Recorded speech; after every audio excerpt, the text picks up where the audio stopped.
This is a jab, this is a jab, this is a hook, and it has to come out from the knees and heels. Whoop, whoop, whoop, whoop, whoop, whoop, whoop, whoop. And that's forbidden, but practical. Whoop, whoop.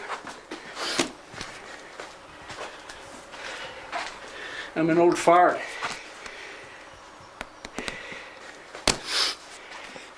But I still can connect, you know. Boxing taught me the noble art of self-defense. You have to keep to rules that are strict, very similar to life. As a kid, it was my father who brought me to learn boxing because he did not want me to take any nonsense from other kids who would say dirty Jew or other things, you know. And my father said, "You don't run away. Stand your ground and just, you know, tell him to repeat it. If he repeats it, whack him." And I learned it was a basic for the war to overcome your mortal fears, and it took away a lot of sensitivity to yourself. Once when we were really hungry for 2 days, so I remember that I went and brought 2 pieces of cabbage, and my father took them and said, "You stole them, right?" And I say, "Yes." So he slapped me and said, "To steal is so bad, like to lie." And after giving me 2 mild slaps, he took these 2 cabbages, gave them to my mother and said, "Teresa, make soup out of it." It was my first lecture about morality. It was a very important lesson, that morality is a child of necessity, really. And if you are hungry, you change your morality.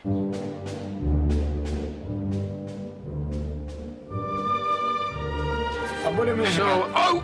Sorry, you see, suffers, poor man. Suffer, baby.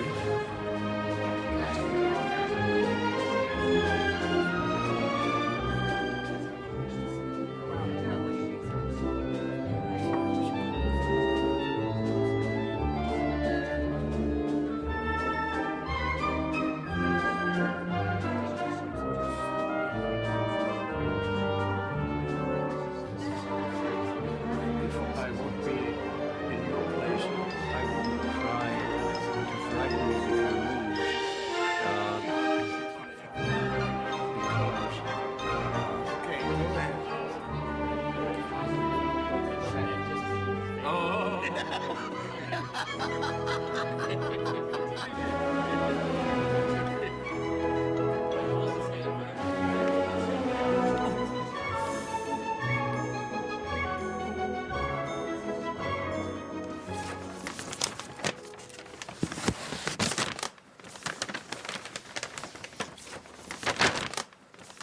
Well, we will go from Prague.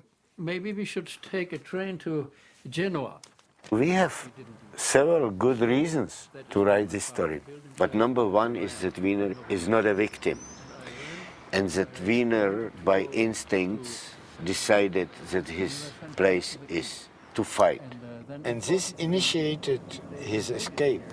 That it happened like to Homer in Odyssey, that he didn't go directly to London, but that he had to go, this poor guy, through all his adventures.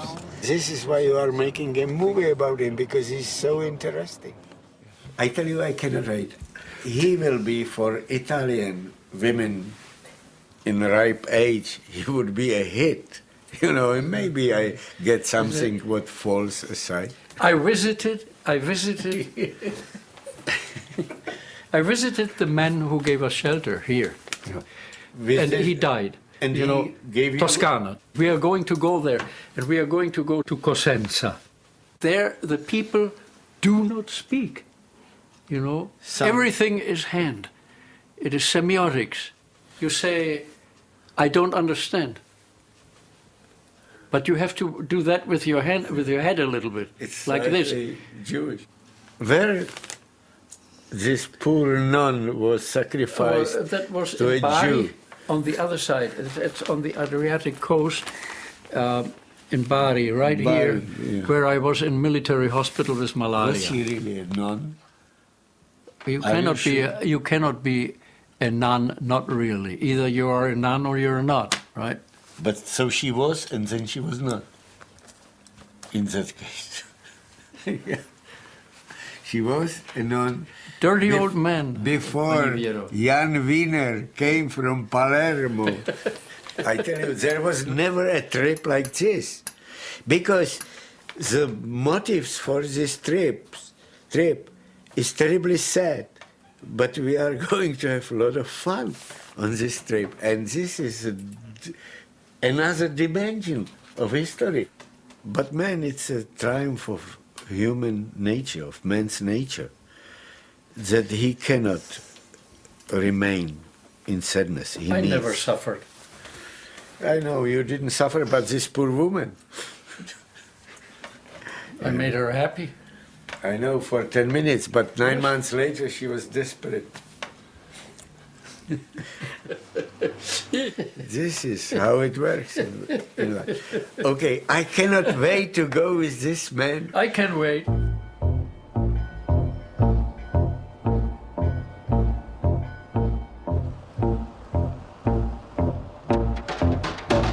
Smíchu toto představení trochu je a trochu není.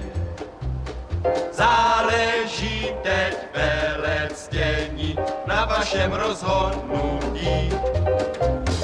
Buď si račte hledět dámy, která třeba je tu s vámi, a nebo se smějte s námi, nikdo vás však nenudí.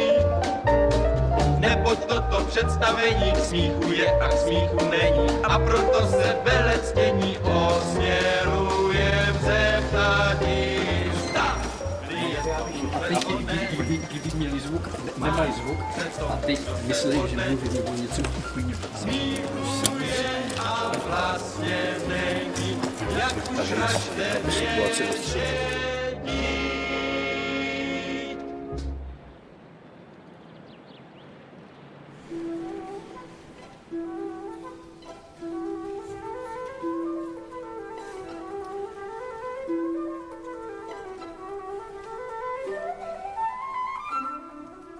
In 1938, everybody went to go and fight who could, and I went too. I was not 18 yet.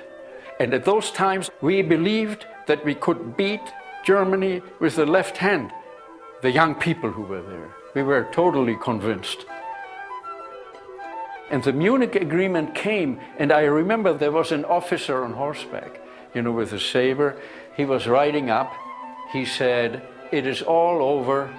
They have sold us down the river. We are going home."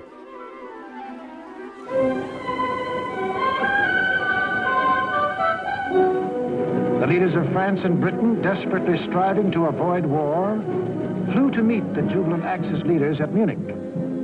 On September 29th, in return for Hitler's guarantee of world peace, Chamberlain and Daladier prevailed upon Czechoslovakia to give up without a fight. In Czechoslovakia, the Munich Pact was greeted by riots of protest.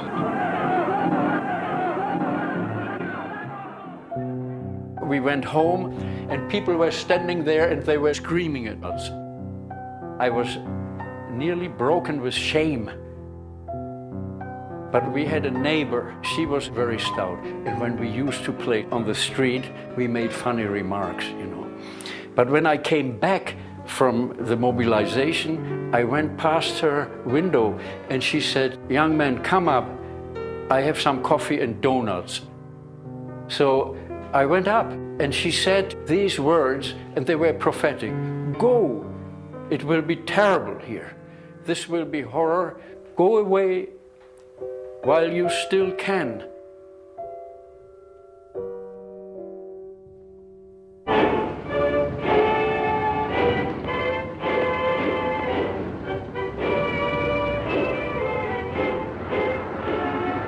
velký svátek německé říše byl oslaven také v Praze mohutnou vojenskou přehlídkou.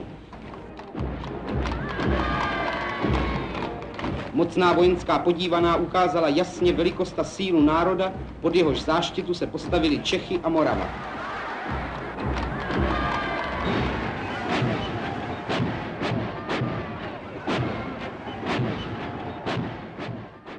This is the door. By touching it, really, World War II started for me. And I remember it even now. I remember it even now. In 1940, I came in here with a list of clothing that I wanted to take out.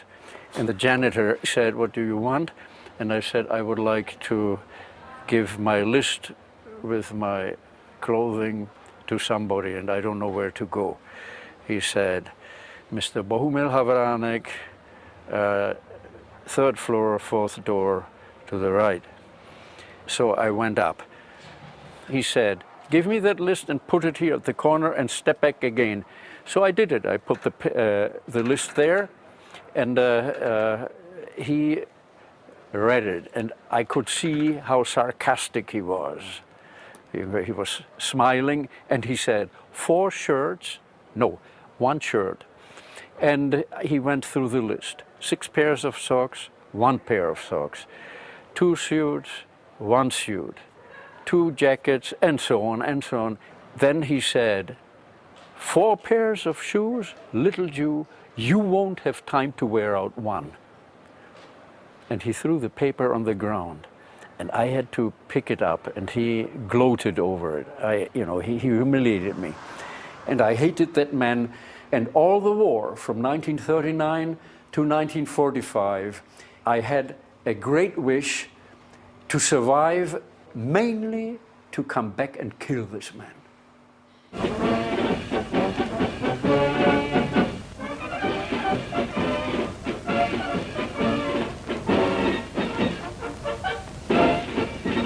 Hrdinové vzdušných bojů nad Evropou, kteří nám vybojovali úctu mezi národy všeho světa, vracejí se slavně do Prahy, odkud kdysi prchali jako psanci. I remember how angry I was. They said, "At ease and dismiss," but that was it. They anticipated that everybody had somebody and did not think of those who had nobody. Of course, most of the Jews had lost everybody, so I was one of those. You didn't know where to go. All the festivities were finished, so I wanted to go home. There was Jaroslav Sklenář who had told me, "You come with me, you can stay with us, you can be at home there." But he met his parents and forgot everything.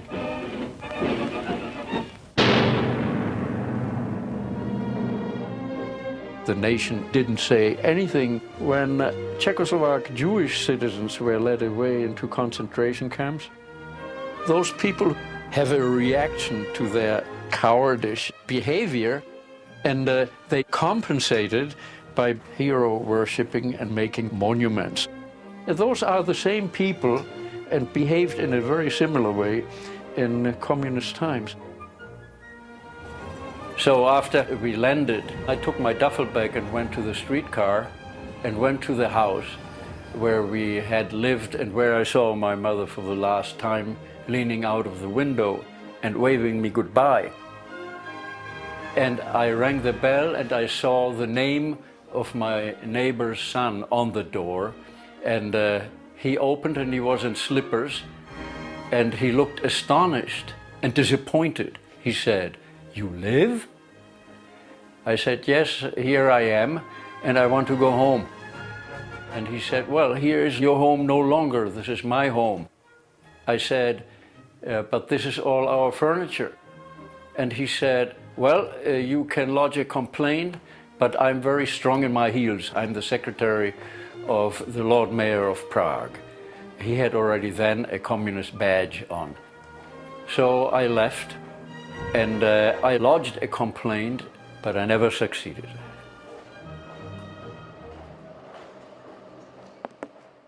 On the second day, after having been refused entry into our apartment, I went to square out things with Havranek. There was a janitor with that red armband, Revoluční Garda, and I said, Mr. Havranek, please, Mr. Havranek. And my heart was going like this, so that he should live, so that I could kill him. He said, yes, 3rd floor, 4th door to the right. I went inside, and here he was. He came around the table and wanted to shake hands with me, but I did not give him the hand, and he knew that something was wrong. And I told him, do you recognize me? And he said, I don't seem to have the honor. And I said, well, took off the hat, and I said, do you recognize me now? Look carefully, Havranku. And he looked and he sat down and he said, no, I don't remember you. And I said, I will refresh your memory. 4 shirts, no little Jew, 1. 6 pairs of socks, no, 1 Jew. And then I had written there 4 pairs of shoes, and you said, Jew, you won't have time to wear out 1. And you know what I said? I wore out 6. And I came to kill you. And I had a Colt pistol that was strapped to the thigh. It was totally unnecessary to wear that in Prague in those days, totally unnecessary. I did it out of, I wanted to be cool, you know, and I thought it was great that I had that, you know, and I had taken the security away already on the steps. So I went to the chair, and there he was, and he had a jacket and a shirt, and I grabbed part of his lapel, and he said, please don't, I have family. And at that moment, when he said that, that was moments, seconds, I knew I could not do it. I thought at that moment that it was a weakness of me that I couldn't do it, and I pulled him over and I smacked him right into the kisser, and down he fell here, you know. And I went down the stairs, and there was an enormous feeling of relief in me that I had not done it. And I think that on these stairs I finished World War II. Okay, now you didn't kill him. I think you made a mistake, because he entered the Communist Party, you told me. And this Communist Party, which started with a beautiful utopia, they were really the best people of the nation. What do you want to say? I will say that because you didn't kill him, he became again murderer of Jews. They were fighting against Jews in this country, against Israel. I understand why you didn't kill him, but... But if you say that, then you were fighting against Jews too, because you were part of the same goddamn murderers organization. Not when they became anti-Semitic. I know. You say that he was part of a murderers organization of which I was not part, but you were. God damn it! It is the fault of the Communist Party that they took such bastards into their ranks, you know, and you were his comrade. I was not his comrade. God damn you were. And you tell me that you made a terrible mistake that you didn't kill him. Yeah, Are you in the position to judge that? You are not. Not as your friend. In my opinion, you're not. I tell you, it's not so easy. You know, you are completely wrong about the Communist Party. You are covering up the fact. You never let me finish. I let you finish. I am part of America. I love it, but America accepted 25,000 Nazi criminals, murderers, Gestapo officers. I know that. I know that. And you love America, so don't say that everybody who is in America is guilty of those bastards. And so not everybody who was in Communist Party was a murderer. Some were saints. I did not say that you were a murderer. I said that you were in one club with murderers. Yeah, and now I am in America and that you knew it, and that you knew it, and that you stayed in it. And I objected. What do you know what I did really? You stayed in the party, that I know. You stayed in the party because... Yeah, I stayed in the party. Because you were afraid to leave it. Your pants were full.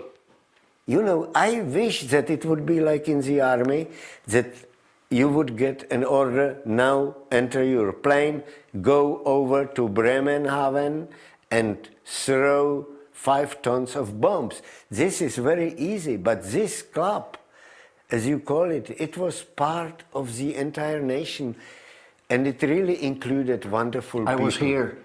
I know, but you were locked.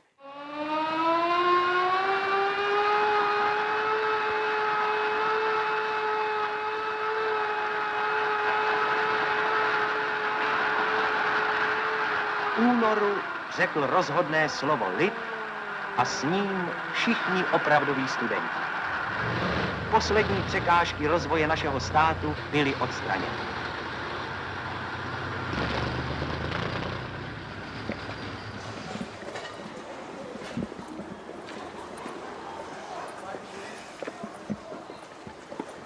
He's a fighter.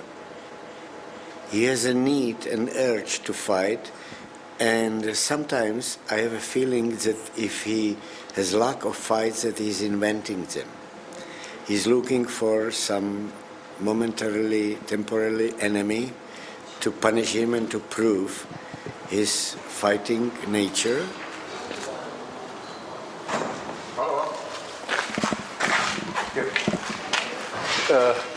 Milý pane, Co pak? to je klid. No, co? Úplně klidně, nedělejte takhle s rukou, protože nejsme žádný. No, o co jde? No tak pomalu. Nechceme, mě 77, No. buďte klidný. Mě 70, No. No tak to mi musíte nosit pivo a musíte být hodnej. Ale nedělejte tak rukou, protože to mě dělali tady, když mě mlátili na policii, víte, to nedělejte nikdy. Já...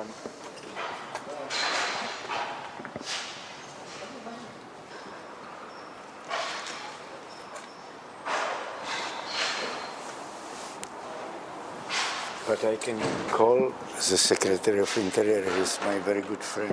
Okay, don't. Okay. You know what they did here? One of our flyers, he had ankle chains and he was handcuffed to the chain on the feet and he had to walk around the whole day like this. He lives, he is here, you know. That is what they did to their own people, you know, and for those people who fought for them and the people who supported them and voted for them, you know, were the same as those people who voted for Hitler.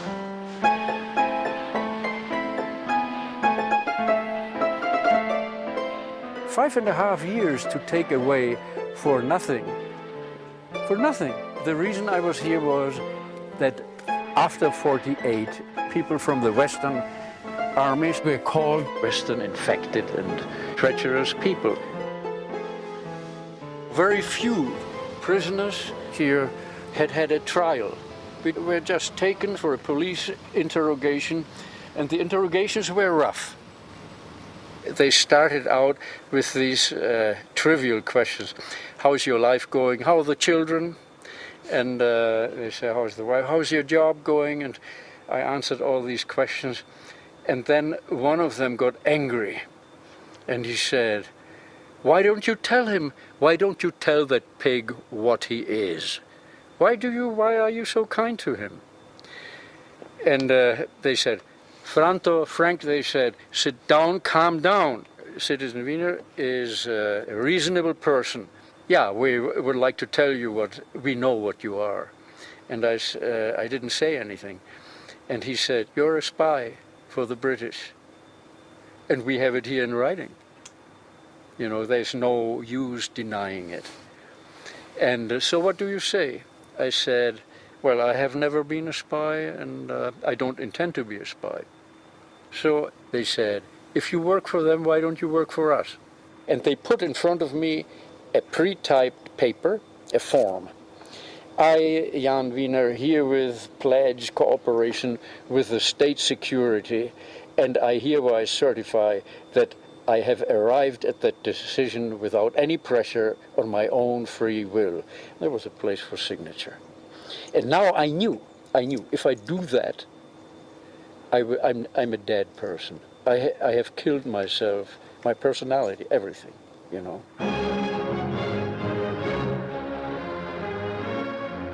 And I stood up quickly and I tore that paper into half. And at that moment they were over me and they were beating me, they were kicking, and they said, "Ty Židáku, you Jew, you kike, really."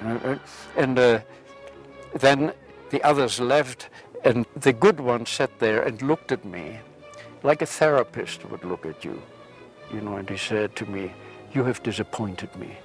That was very, very disappointing. The next morning I went to the English department and I got a telephone call from the headmaster, and he said, "Come over right away."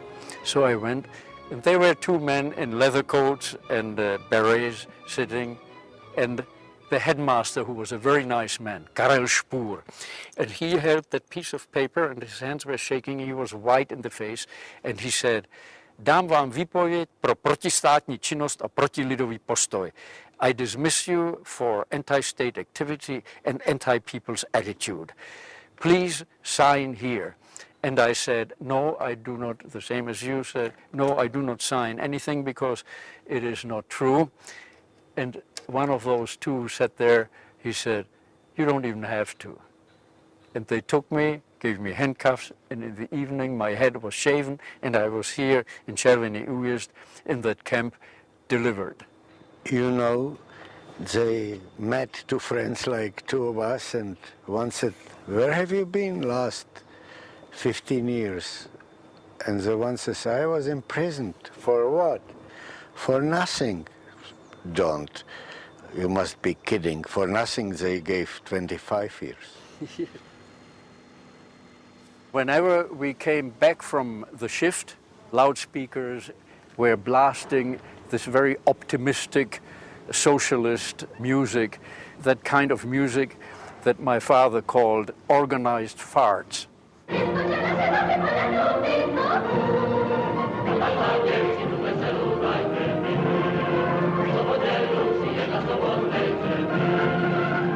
There were always slogans. For instance, "We fulfill the 5-year plan in 4 years," you know. And then they would say, "Shock workers, ahead, example, with the Soviet Union into all eternity and never different." Those were these meaningless slogans.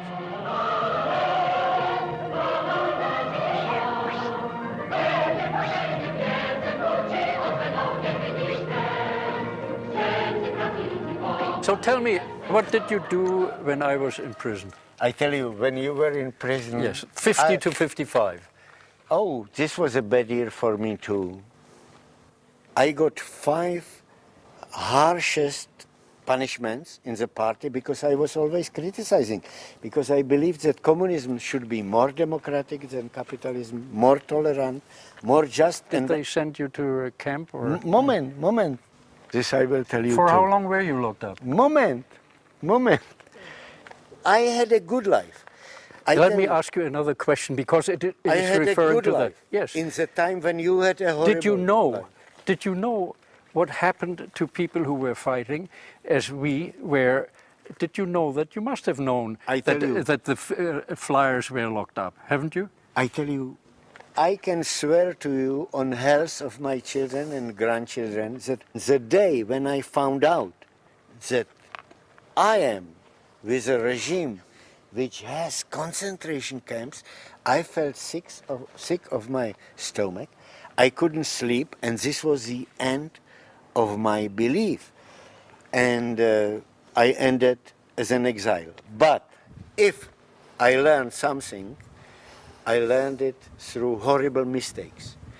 Being a communist, I believed that I am equal to be a Nazi.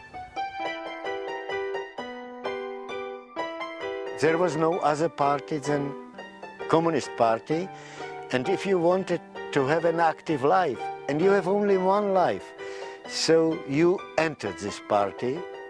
I was working in Radio Prague. I was a reporter. What they did in Radio Prague, they kicked out all reporters over 25, and they named us people around 20. I was head of news, for instance, for some time. I would never get it in a normal regime, but they really fired all clever people we admired, and they named us. I tell you, it's not a joke that billion people voted communist. It must mean that the illusion was horribly strong. No, it meant For some. that the government was extremely powerful, and that these people thought it was for keeps, and that it would be a good thing to join the winners. And that's why they stayed in the party, to have an easier life. This is one way, this is your way. I don't agree with you completely, and Honza. to pursue their own ambitions. I would ask as a question. Everybody should ask him a question. How many people did you denounce? How many people did you harm? How many people did you beat? How many people did you kill? I didn't denounce, didn't harm, didn't beat, didn't kill. I feel clean. I have absolutely no doubt about that. I know, but I was a communist, so I was a stupido. So you can give me for politics a terrible grade. I give you for politics a 3-. You know this, Wiener, he drives me crazy because he wants me to be clever as a baby. No. To tell my mother how to vote. Today we are so clever. That's right. I wish to be clever for the future. We don't have much time.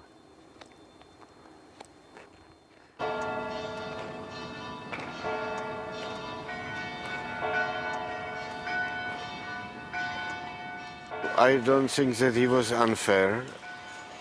He had a different education, Wiener. Do you think that if he was in the camps, he would have felt differently? Yeah, he Why? would be a communist.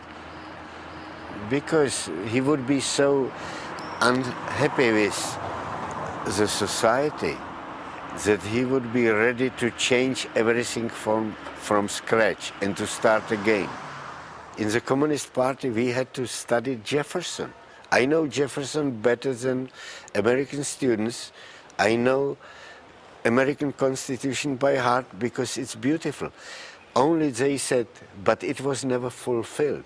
There is a slavery, there is racism. Comrades, we will build a society where everybody will do what he has talent for, and everybody would be rewarded according his merits. I am not judging people after my life experience too fast. I tell you, I was asking myself in camp one question, very secretly. All day I was dreaming that I am a Gestapo man. I was a slave, I was freezing, but I said if I would be a Gestapo man, I would have good shoes, a good coat. But then I was asking a real question, which really haunts me today. What would happen to me if I would be born as a German boy? And if I wouldn't be Jewish, I would enter Hitlerjugend, how many people I would kill. And this was a good philosophical question because it made me almost happy that I was born as a Jew and that I became only a slave to be killed.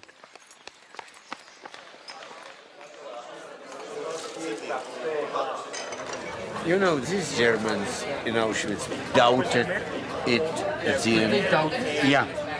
I had an SS man, he told me, I'm never coming back.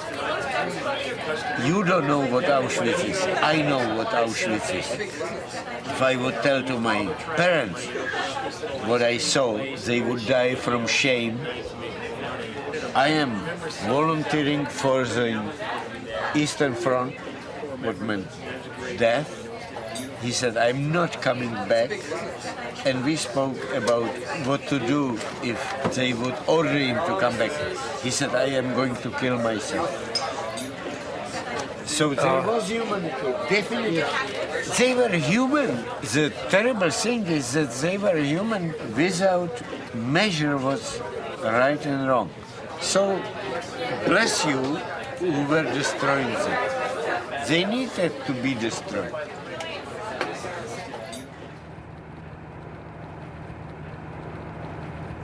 O che fiore, o che fiore, o che fiore, o che fiore, viva amor. Also dann doch es so. Quando spunta la luna mare chiare, i pesciolini fanno l'amore. Tralala, tralala, i pesciolini fanno l'amore.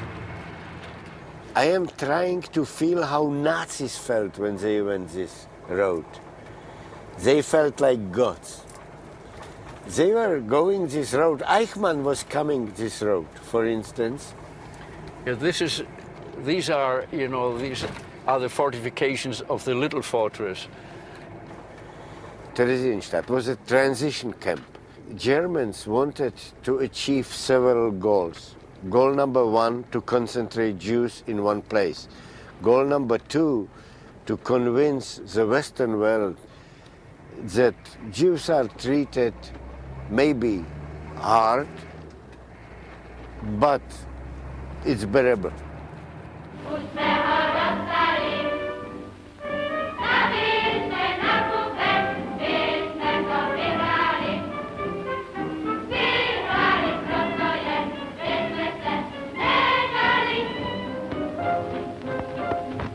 Der alten Festung verbringt bei strahlender Sonne jeder gerne ein paar Stunden seiner Freizeit.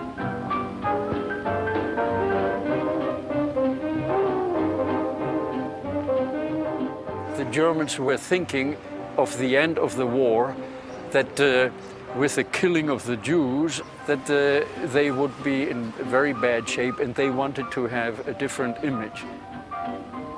So a theater was played here by the SS, who staged the whole thing. The Swiss Red Cross came to inspect, and people were afraid to run to the Red Cross and tell them, it is not so. And so that the Swiss left and wrote a report that everything is okay here. But Terezin was a shunting place to death. It was a railroad station to the gas chambers. I was working on this railroad. I was so proud of getting strong. I had this pneumatic Hammer. So this is my work. What do you really see? And this is very, very strange that to build trucks and to see railroad cars and locomotives gives you some romantic notion of the world, because it embodies some desire of man to go from place to place. So I was lucky that I got this work for the food and for this romantic notion that here is some possibility of going far into distance. It's not real, it's a dream of man. But now I remember it, looking at these tracks. But where did these tracks go, actually? To Auschwitz. We were really stupid Jews, because we were building tracks on which trains took us to Auschwitz, and there was no hope. Auschwitz was the end of the world. We should go to the fortress. I think if you can take it, I mean, you are... Já se nejdřív musím najíst. Nejdřív. Abych měl dobrou náladu. And I was 15 going on 16. I was in the ghetto, and suddenly my father started asking me, have you been with a woman? And I said, no, father. And I said, leave me alone. And one day I went to a prostitute. And the prostitute said, have you been with a woman? I said, no, but I know everything. She said, I know. And I didn't like it, but I did it for my father. And I was waiting that he will ask me, have you been with a woman? I will tell him, shut up, father. I have been. He never asked me. And when we went to Auschwitz 4 weeks later, so my friends from room number 16 decided that no one is going to live like a virgin for Auschwitz. And they told me, you know this woman, so bring her, because this is the last night, and we don't know what will happen. So she came, and the last boy who made love to her, who was a virgin, was a 14 years old Milan Oppenheimer, who later died a horrible death because they cut without any injection his frozen legs in Buchenwald. And now his parents survived and kept asking me what happened to Milan. And I couldn't tell them how he died. And one day, Mr. Oppenheimer started dropping tears into his coffee. And I said, what happened? And he didn't tell me, but I knew. He's sorry for his son. Because his wife kept waiting 13 years after war, and the husband knew he's never coming back. And I said, Mr. Oppenheimer, I will tell you something. And I told him, you know, before we left for Auschwitz, I invited a beautiful woman, a horseback rider, an artist from a circus, and she was sort of a prostitute, and she did it as a favor for all of us, that nobody will live as a virgin, and he slept with her. And this man who was crying with tears, I saw his lips were lifting, he was happy. And in that moment I understood my father, why he kept asking me if I was with someone. He wanted, before we died, that I would make love to a woman.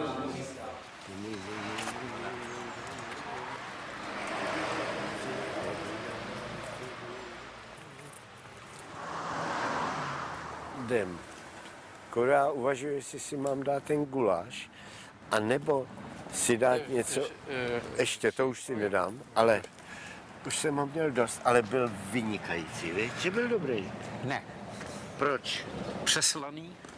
To je zajímavé, já to mám rád, právě sůl, ale ty nejíš sůl, už je mi to jasný. Jo, ale mě chutnal, čeče. Přeslaný byl. Jo, byl přesolený. To je pravda.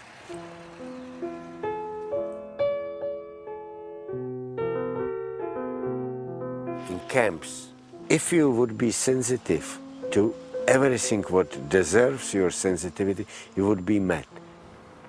So man is able to produce illusions like bubbles on which he lives. For instance, in Auschwitz we were ready to die. They didn't even tattoo us. 3 days we were scared to death. But after 3 days we were bored. So we were playing soccer with a rag ball. My goal was between two wires. If I would touch the wire, I would burn to death because it was full of electricity. So I was jumping like the great goalie. And came an SS man and looked at us and couldn't believe it. And he said, what are you doing here? I said, we are playing soccer. We have nothing to do else. We're waiting to be gassed. He couldn't believe it. He left, disgusted, that those Jews who are more dead than alive are so alive.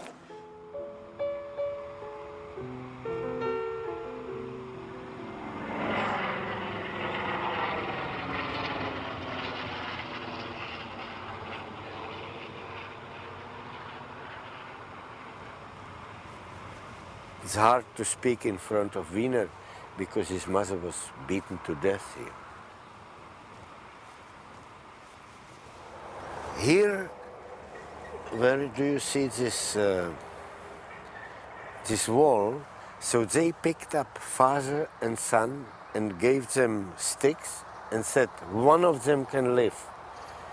And they had to beat either each other, or they made a deal that they killed both each other at once, or they didn't kill anyone and then they were shot.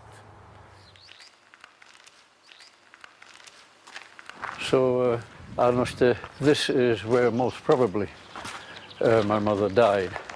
And the tunnel was the last way the condemned were led to the place of their death.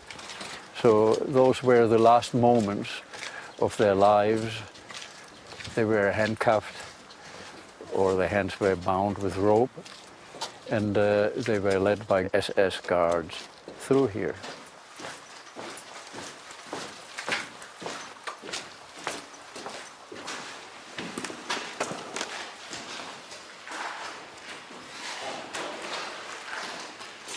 So whenever one comes to a place like that and things happened, as to Arnost and to my mother here, then it is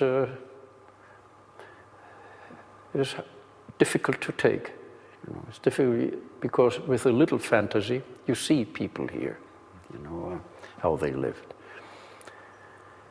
And 3 years ago, I was here with my daughter Tanya, and I told her, Tanyachko, come with me. And we stood here and held hands, and I told her, this is where your grandmother died.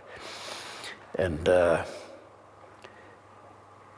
well, nobody deserved this here. Nobody deserved this hell. And it is sad to know that your parents died a hellish way, you know, not knowing about their children, and especially about me, because I was totally lost. But I caught up with it.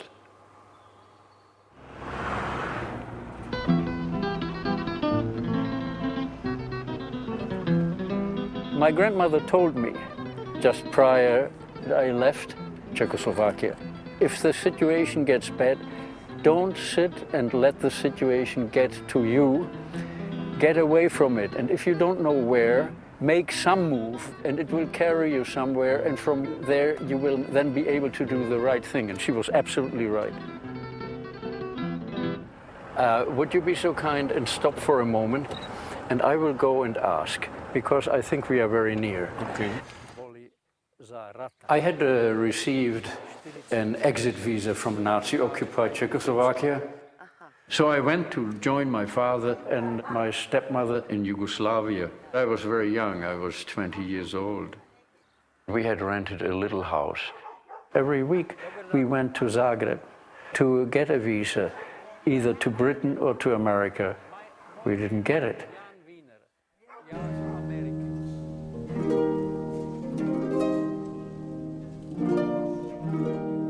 On the 6th of April 1941, the Germans attacked Yugoslavia. That evening, as we were starting to play chess and we had made our first moves, my father very slowly, with his hand that trembled a little bit, swept the pawns from the board, and he leaned forward and he looked into my face and he said, "Tonight I'm going to kill myself, Janko." And he said, "This is the only freedom that is left to us." And he used the plural, to us. Then he said, "Tomorrow they will be here, they will arrest us, they will put us in a camp, and in the end, they will kill us anyhow." So he said, "I conclude it is better if we die our way and not their way."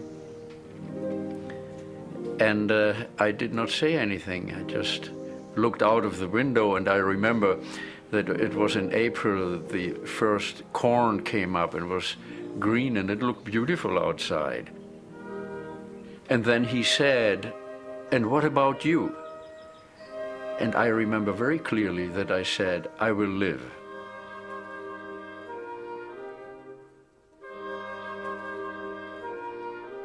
This was where my father's and my stepmother's bed was.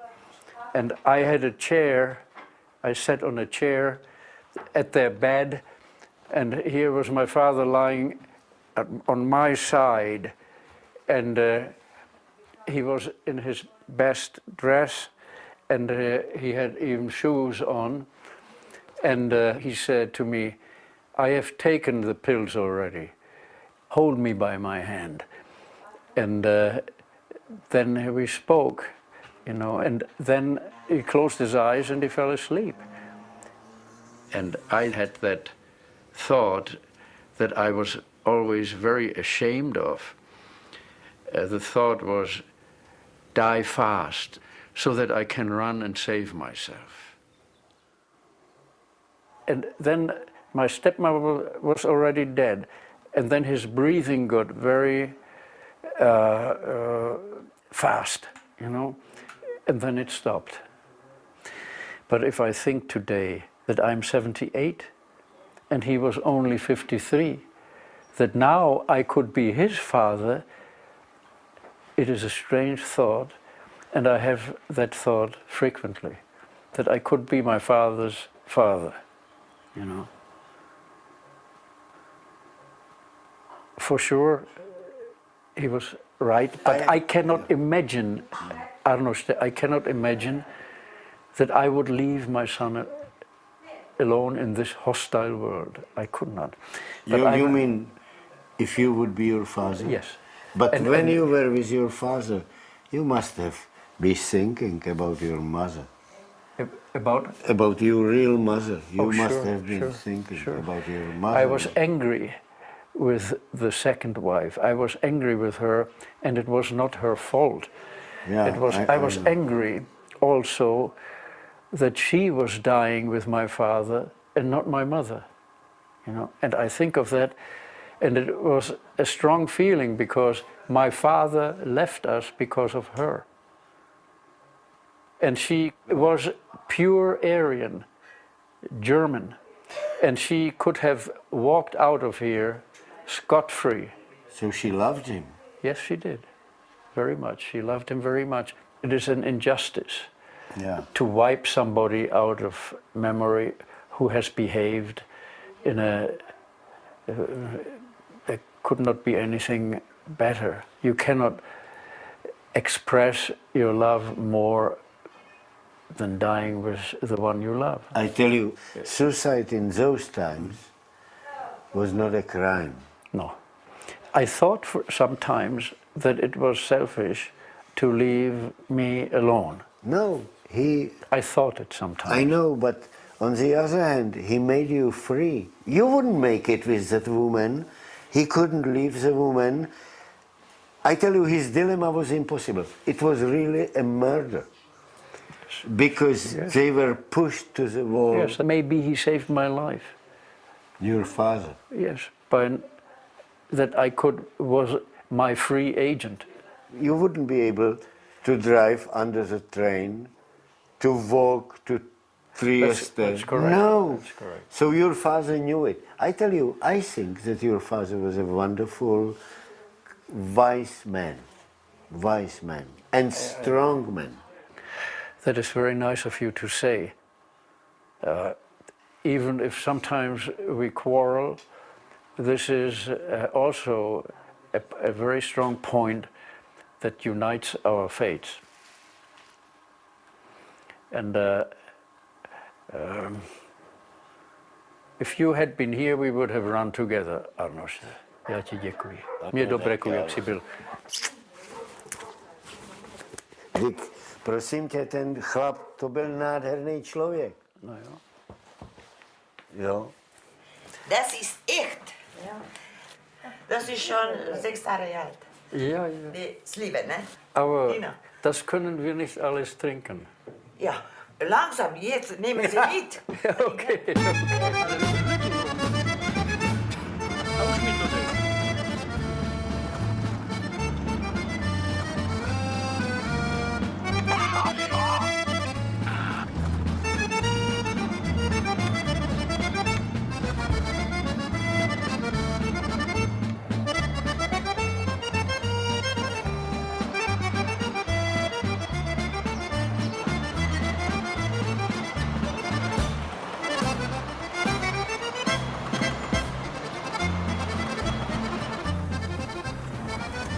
So I like Italians.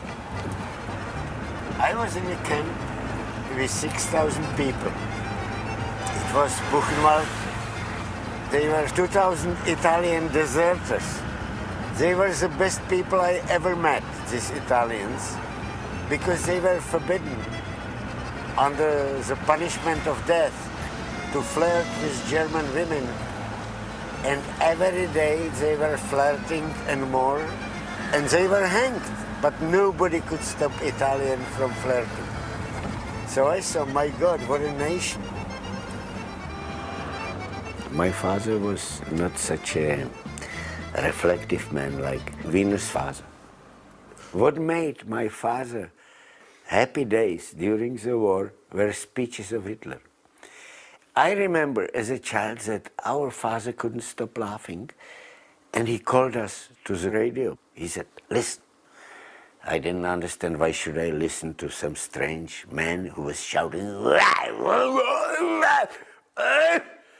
And this was Hitler, and my father loved it, you know, so he called the entire family to enjoy Hitler's speeches. So we enjoyed our father's joy. And the sad end of this story is that Hitler was laughing longer than my father, because I definitely believe that in Auschwitz he didn't laugh very much, because he went directly from the ramp to the gas.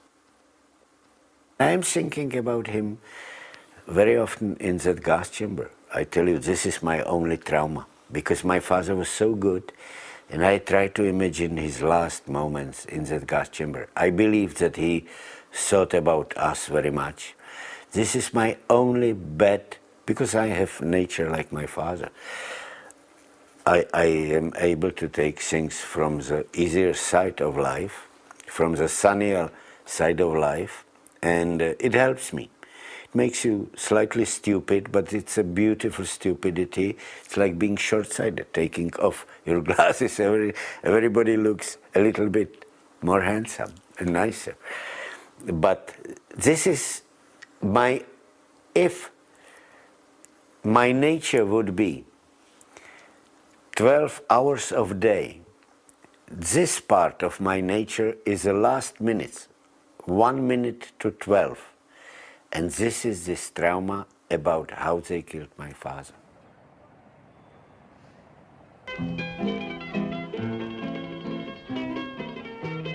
When I left my father, I walked at night for a week to get to Trieste. And when I arrived, it was not so difficult to get unnoticed to the railroad station. And from there, I wanted to cross into unoccupied France, where there was a Czech officer who would try to get people to Great Britain, because all my desire was to get to the free forces of Czechoslovakia and to fight Hitler.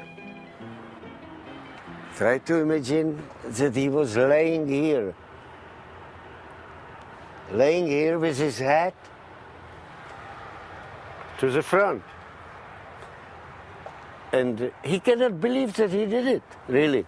He comes here to convince himself that it's him and that it happened to him. This is it, you know, this is really it, how it was. And here you can see the springs, and the springs took all the concussions. You know, a little bit farther is the hole from the toilet. And if this was the direction of the trip, you would have to be with the head forward, otherwise you would slide down, because that steel plate was so slick from the refuse. And when the train is speeding and you look down there, it makes you a little bit dizzy. If you would fall, you would be dead. I had some food with me, and I had water with me, and milk, and bread, yes. But to eat in this refuse is disgusting, but I did. Tell me, how many hours did it last? Well, at least 18 hours. It is so long ago, and there's a slight senility setting in with me, you know. It's a sad story. The same thing is awaiting you in a couple of years. You mean to travel under the train? No, I mean senility. Montanesi! Look, what's that? Look, Romans. That's not Roman. That's all concrete. I know. Open your eyes, man. It looks great.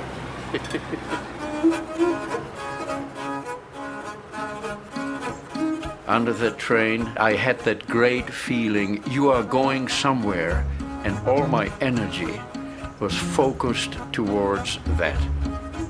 But in the morning we were in Genoa, and after a short while there were 4 jackboots and people shouting and leaning under and telling me to come out. So I came out, and they were Italian carabinieris, state troopers. They put me into a police car and shipped me right away to the head of the police of the city of Genoa. And when I was put into his room, he asked me, "Who are you?" And I told him everything.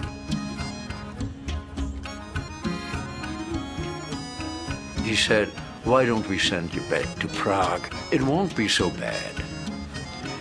And I told him, "If you want to do that, have me rather shot here, because that is the best thing that would happen in Prague to me if I return. Don't send me back." And all at once, he started to shout at me. And he said, "We will send you to a prison of war camp where people like you belong." And I understood that this change of tone was not directed against me, but for the carabinieri who sat behind the closed doors. And true enough, the next morning I had a police court. It lasted 10 minutes, and I was sentenced to 9 months in the town of Genoa. Right here. So here I was sitting in solitary confinement, yet I was in a lucky position because they had not sent me back to Germany. I never thought about trying to escape, because this place here was my security from Nazi-occupied Czechoslovakia.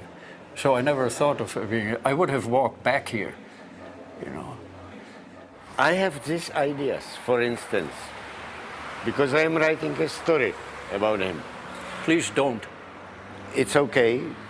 This is above your jurisdiction, I would say. Yes, but you will abuse my story. I wouldn't. Oh, yes, you will. No, I tell you, I will take it from a completely different point. So Jan thinks that this director of the prison was a humanist, anti-fascist.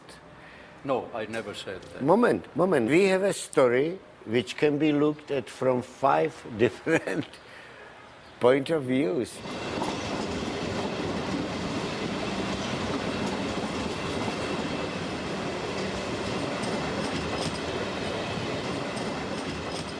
I tell you why I'm pissed off. What? I tell you why I'm pissed off at you. Why? Tell me. Because when you tell me a story, I am listening because I love them. When I tell a stupid dream, you say, "Stop it, I have heard it." No, it's not that I have heard it, but it's boring, you know. Look, if I would touch him, he would kill me. Yes, of course. He would say I am a homo. I think you are everything. I think you are open to all kinds of sexual Yeah, I am games. a pervert, and it Yes, makes yes, me yes. happy. Special crocodiles. These are my sex object. So, I will tell you a joke. It's about a crocodile, and you will like it. I know it.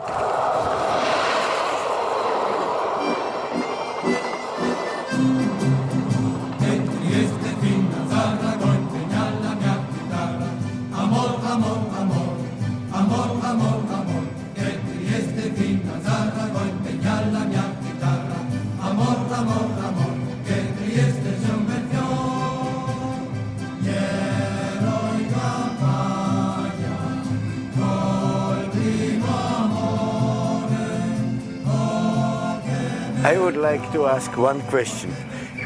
Did your looks help you? It helped me sometimes with women, but they didn't help me in front of Hitler. You know, I think that our stories, 50 years later, are really crystallized. For instance, I know my stories sometimes deserve some questioning. I tell you why I'm asking. I now see the scene in Genoa.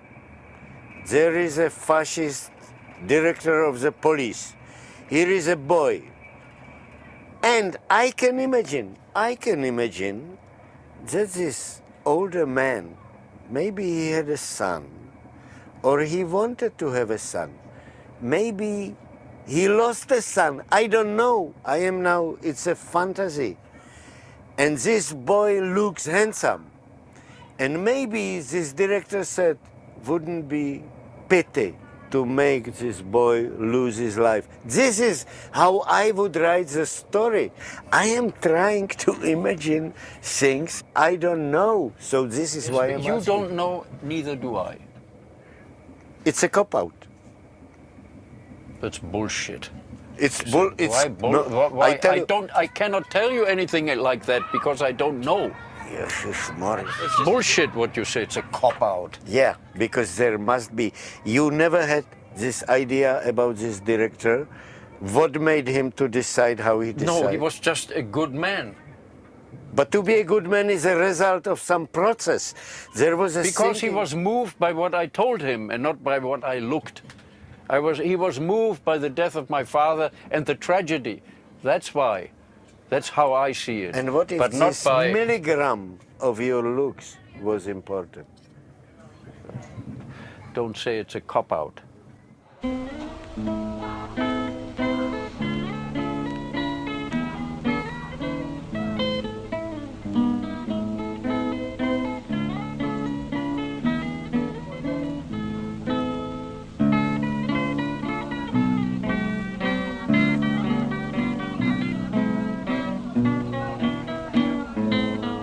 People are such strange animals. You know, when I am observing it, I'm fascinated with qualities of men because all men do clash in a certain moment. You love someone, you would eat him.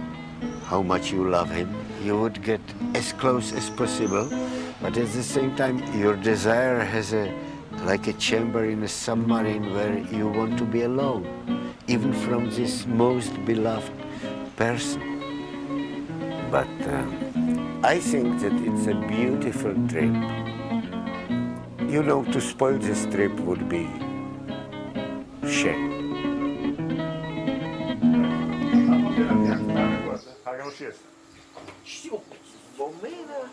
Bombina? La moglie su qua. Buonasera. È morta? No. È viva? Ecco, that is the man from Bombina. Voi siete il marito. Yeah. Io sono I'm sorry, Gianni Wiener e sono stato del campo. It's life. Evviva la vostra moglie. E io sono stato nel campo Ferramonti e io voglio dire ciao alla vostra moglie e venite con noi. A dove andiamo? Eh? A dove andiamo? A casa vostra? Posso dire? No, a casa mia per stasera hai whip, se caschiamo. Just a moment. Ascolta, ma capito, questo cosa che Cazzo la bella scuola!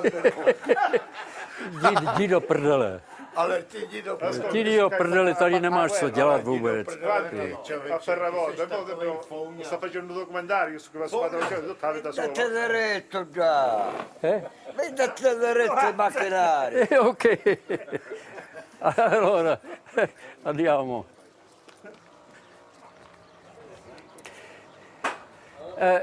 We are to go away.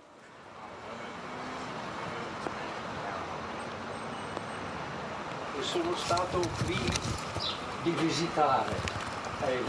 Toscana era vivo. Sì.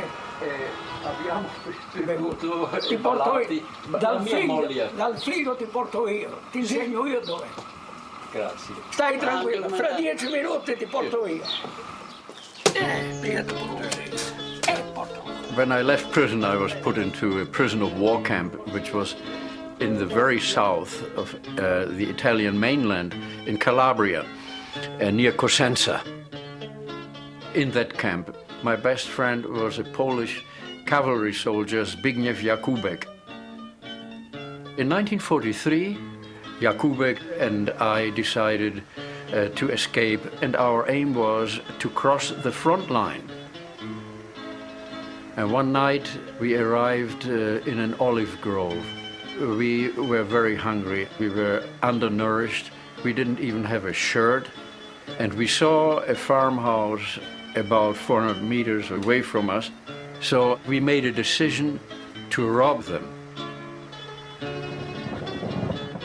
I knocked at the door, and the door was opened, and in the door stood a man who was cut out as out of the Bible. We had taken from the kitchen of the camp an axe. I caught his shirt and I put up the axe and I said, "Dai pane, uova, olio, mangiare, vino." And he was not impressed. He just took my arm and softly put that arm with the axe down. And then he turned the side to us and he said, "Entrate, siamo tutti figli di Gesù Cristo." Step in, we are all the sons of Jesus Christ. And we stepped in and there were many women and children and they started to weep out of compassion, not out of fear.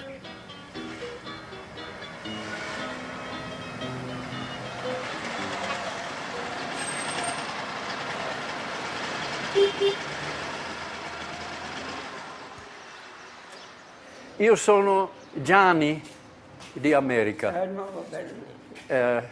Avete sentito noi? Giovanni Toscana mi ha salvato, mi ha dato mangiare. Tempo della Era, guerra. sì, quando sono fuggito dal campo. La verità io non mi ricordo. No, non si mangiava. He was, you know, he doesn't remember.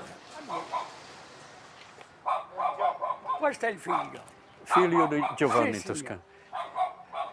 signor. Sono Gianni di America.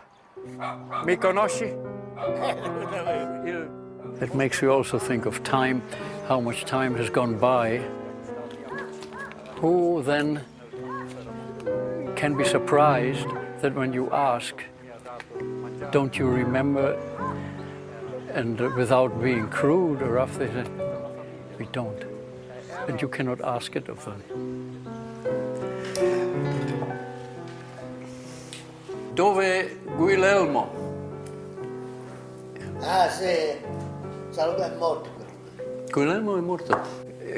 Che possiamo andare dove è la casa di Giovanni Toscana, ma la casa non è qui, non è più. Non è più.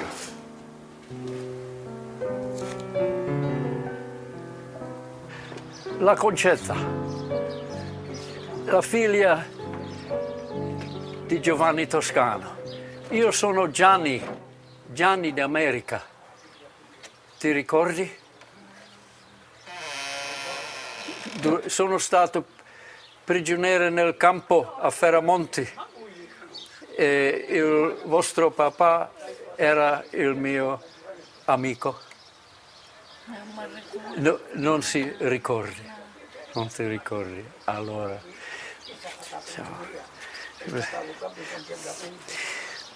she doesn't remember. Using his episodes, I will write a story about psychology of man who is recounting his life. And it exhausts him. It exhausts him. Il vostro padre mi ha fatto bene, mi ha fatto molto bene, e la vostra mamma anche. Non ho dimenticato mai, non dimentico. Arrivederci.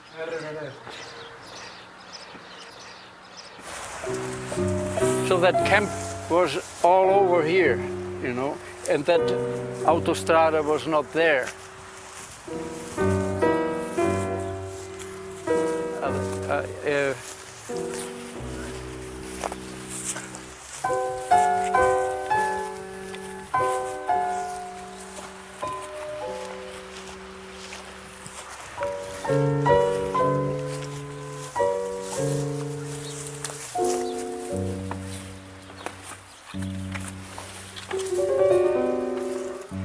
I don't know what that was. I don't know anymore what that was. it's too far gone. My God, it's 58 years, you know. When the Allies landed in Sicily, Zbigniew Jakubik and I escaped, and we walked to the river down here, and we crossed the river and waded in the river so that the dogs could not trace us. It is hard to be here.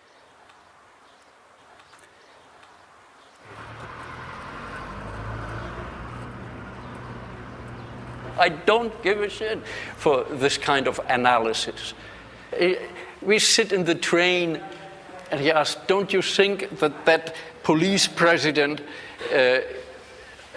didn't give you to Germany because you're good looking? And this things that to me sound utterly nonsensical. It fills me with anger that I have to answer these imaginations. You know, it bothers me because it is my life and I don't want it to be diluted by prattling around about this nonsense. You know, what the hell? If I said to someone something what he doesn't like, so I'm sorry for it. But I tell you, what can I do? I can shut up and that's it. Okay, then don't speak. I don't care if you ever speak to me, you know? I won't speak ever to you. Good. Because it's so unfair. It is not at all unfair.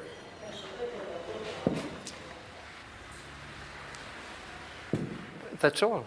I don't need anybody to say sorry or something like that because... So I'm taking away. I am not sorry.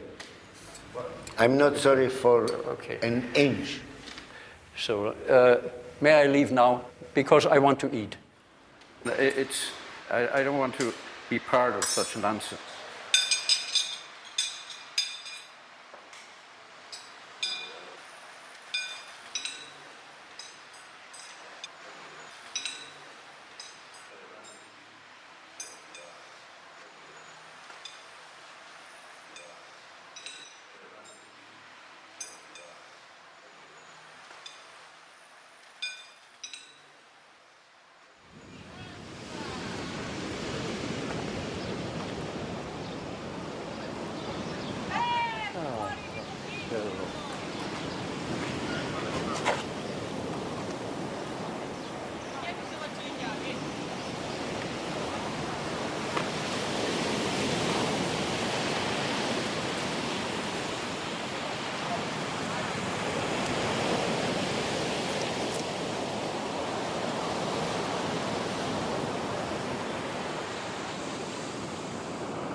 There is something in his nature, and maybe also in my nature, I cannot blame only him. Maybe that we both collected certain experiences which do not permit us to give ourselves completely to anyone else. No one who survived the war is normal. It's impossible.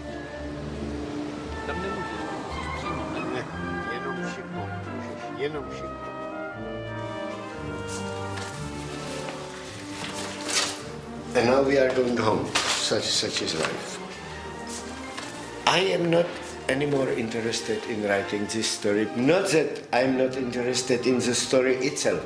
Maybe I will tell to my grandchildren that there was a flyer whom I knew very well, and that it would have been better if I wouldn't know him so well, so close, because maybe heroes should be watched from some retreat.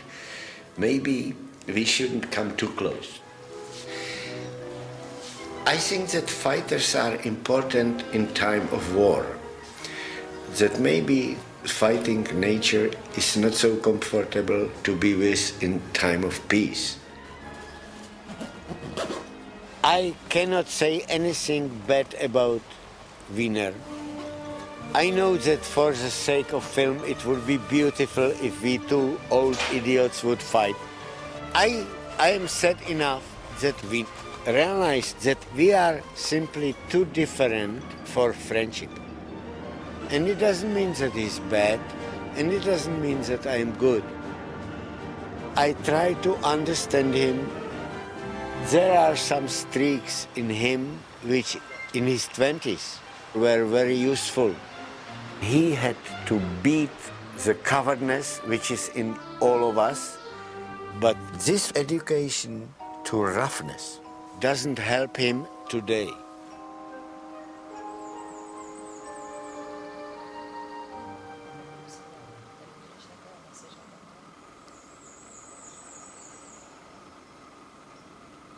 Teď já ti ukážu, teď se jenom můžeš dívat, nebo mě můžeš trošičku to dělat se mnou, když chceš, jo? Tu celou formu malinko jenom. Takhle. I was full of hatred during the war, and that hatred was, I'm sure, it was part of my survival. I was driven by that thought one has to bomb them to smithereens. And then you pay for it. You pay for it because you become insensitive.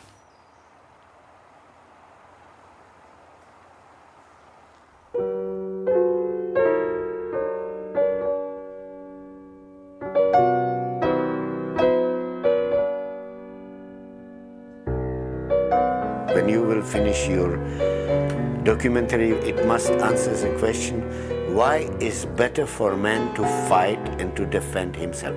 This is very important. You know, he could become also an indifferent one, a helpless one, or he could do the same what his father did. It was not easy, but it was definitely incomparable with the suffering which Wiener had to overcome as a young man and now suffering as an older man.